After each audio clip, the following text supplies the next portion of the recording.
আসসালামু আলাইকুম। ওয়ালাইকুম আসসালাম রহমতুল্লাহ বরকাত। জি, শেখ, আমি বাংলাদেশ গাইবান্ধা থেকে। বলেন। শেখ, আমার প্রশ্ন হলো, সফরের সময় যানবাহনে থাকাকালীন সালাতের নিয়ম। যানবাহনে হ্যাঁ, যেমন আমাদের বাড়ি গাইবান্ধা, তো গাইবান্ধা থেকে ঢাকার যেতে 6 থেকে 8 ঘন্টা সময় লাগে। এই সময় গাড়ির ভেতরে সলাতের ওয়াক্ত হলে কিভাবে নামাজ পড়বো? অনেক সময় অজু আপনার থাকে না। গাড়ি আপনার আয়ত্তাধীন না আপনার আয়ত্তের বাইরে? আমার আয়ত্তের বাহিরে, মানে ওদেরকে বললেও তো ওরা থামে না। আপনার যদি প্রাইভেট কার হয় তাহলে কার থামিয়ে নিচে নেমে সমস্ত রুকন ওয়াজিবাত পুরা করে সালাত পড়তে হবে, দাঁড়িয়ে পড়তে হবে। কথা বোঝা গেছে? দাঁড়াতে পারবে, কিবলামুখী শেখ, হইতে আমরা তো হবে। বেশিরভাগ শেখ, আমরা তো বাসে বেশিরভাগ এই বাসে যাতায়াত করি।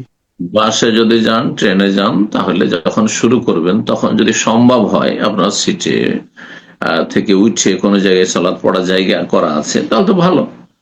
যেমন কিছু কিছু এরোপ্লেনে থাকে, যেমন সৌদি এরোপ্লেনে, অথবা ট্রেনে হয়তো কোনো জায়গা যদি থাকে, যেমন সৌদি আরব আছে।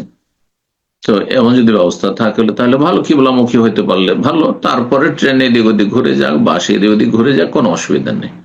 কিন্তু যদি দেখা যায় যে না, উল্টো দিকে চলছে, কিবলার উল্টো দিকেই বাস চলছে বা ট্রেন চলছে, সম্ভব নয়, ওয়াক্ত পার হয়ে যাবে কিন্তু কিবলামুখী হইতে পারবো না, তাহলে হ্যাঁ, ওমিন হাইসু খারাজতা ফাওয়াল্লি ওয়াজহাকা শাতরাল মসজিদিল হারাম ওয়া হাইসু মা কুনতুম ফাওয়াল্লু ওয়াজহাকুম শাতরা, যেখানে থাকো না কেন, ফাইনামা তুওয়াল্লু ফাসাম্মা ওয়াজহুল্লাহ, যেদিকে মুখ করে সালাত আদায় করো না কেন সেখানে আল্লাহকে পাবে। বুঝা গেছে? ওয়াক্ত পার করা যাবে না, মানে ফজর সূর্য উঠানো যাবে না, আসর সূর্য ডুবানো যাবে না, আর তারপরে ধরেন মাগরিব এশা অর্ধেক রাত পার হয়ে চলে যাচ্ছে, এমনটা করা যাবে না, এইরকম আর কি। জি, বারাকাল্লাহ। ওয়াক্তের শর্তটি সবচাইতে শক্ত শর্ত। আর বাকি তাহারা পবিত্রতা, যদি পানি পান, পানি পেলেন, পানি না পেলে তেমন করলেন, তেমন যেন মাটি না পেলে এমনিতে ওয়াক্ত পার হয়ে যাচ্ছে, সলাৎ হবে।